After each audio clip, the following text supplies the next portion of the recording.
Welcome to today's episode of Ask the Pond Digger. Today, we're going to talk about rodents and pond liner, preformed ponds, and waterfall foam.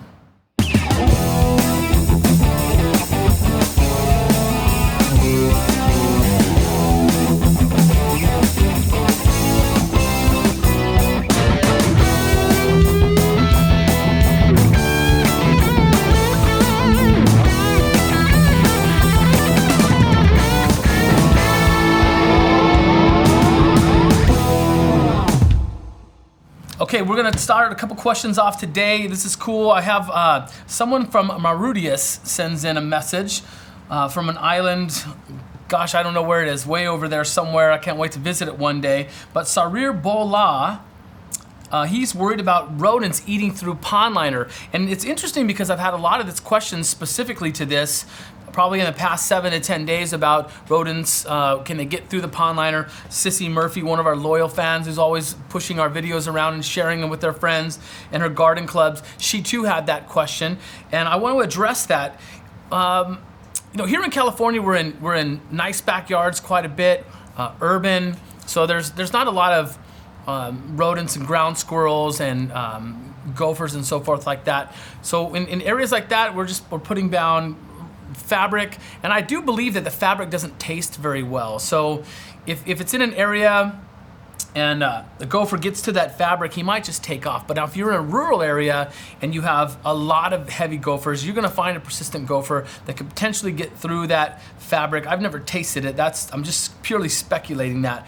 But if you are in a heavily infested area, you might have the potential to have a gopher come through and or a rodent, ground squirrel, something of that nature, and nibble on the liner. I have had instances like that. Now, in all the ponds that we've done over the past years, I would say it's pretty rare in our case, so we don't run into it that often, so I'm not worried about it a lot.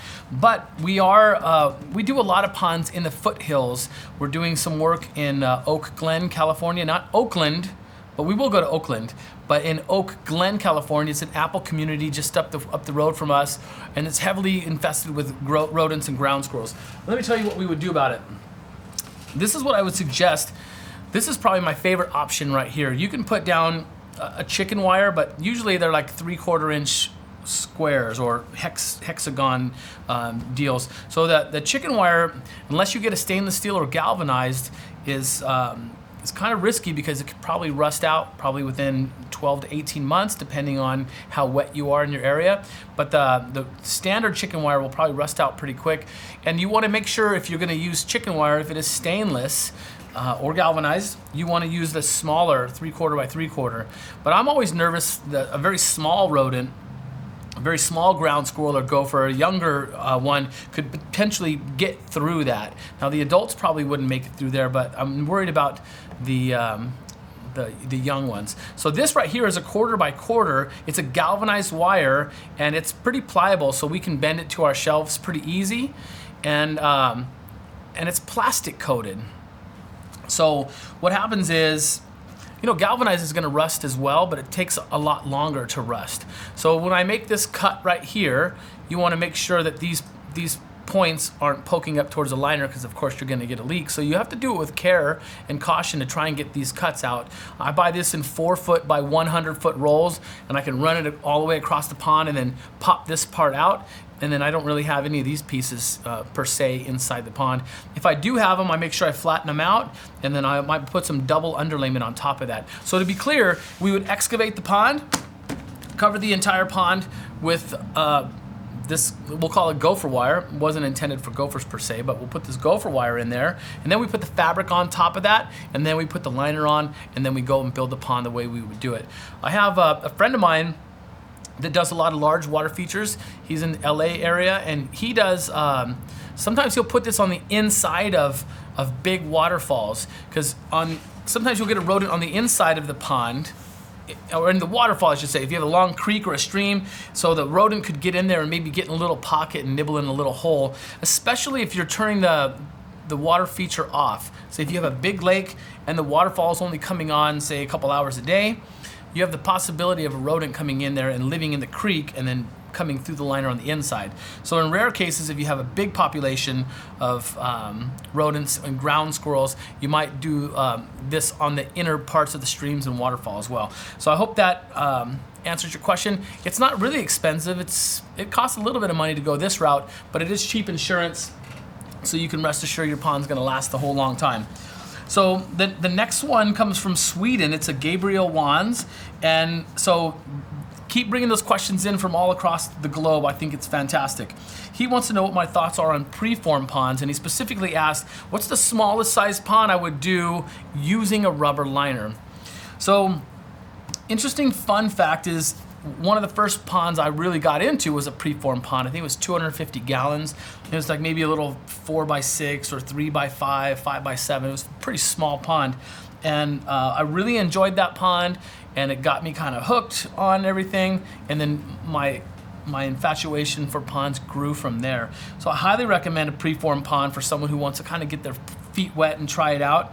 If you already love ponds, then I would push the preformed pond out and go straight to a rubber liner or something more advanced right off the get-go, because you're gonna outgrow the preformed pond pretty quick. But now in small courtyards, I would say anything smaller than a 4x6, I would probably be looking for some kind of preform to get someone interested in the hobby. Even a container garden like a whiskey barrel, that's a fun place to start too. But specific to your question is, when would I use liner? At about a 4x6, 5x7, that's about the smallest I would do a rubber liner. And usually we're going up to 8x11 is kind of our starting point. So there's a little sway right there, but I highly recommend, if you're wanting to get started and you think preform is the way to go, definitely go that route and get started up with it. So thanks for that question, Gabriel. I have a question from Aquaticy. He asks a lot of questions on YouTube, and we're always interacting with each other, and he's a pretty smart hobbyist. I'm not sure if he's in business or not, but he's very much into the hobby of keeping fish. So he always has really cool, legitimate questions, and we interact like that. So to his question, he wants to know how long it takes for the waterfall foam to cure.